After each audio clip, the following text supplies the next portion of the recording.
Hello everyone, in this video I'm going to show you how to create Instagram account. Open Instagram and click on create new account. After that here you can see, after that here type your name. For example, I'm typing this name. After that click on next button. Now you can see, now you need to create a password. Create a password. After that click on save login information.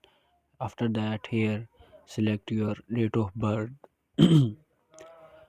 After click on next button.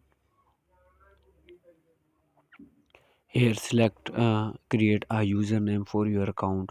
For example, I am creating this username. Make sure your username unique and attractive.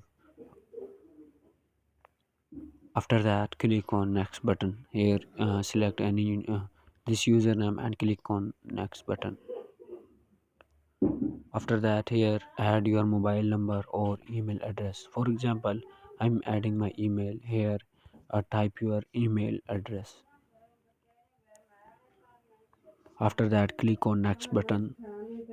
Now verify your email. They can send OTP on your email. Enter OTP and click on next button. Your account has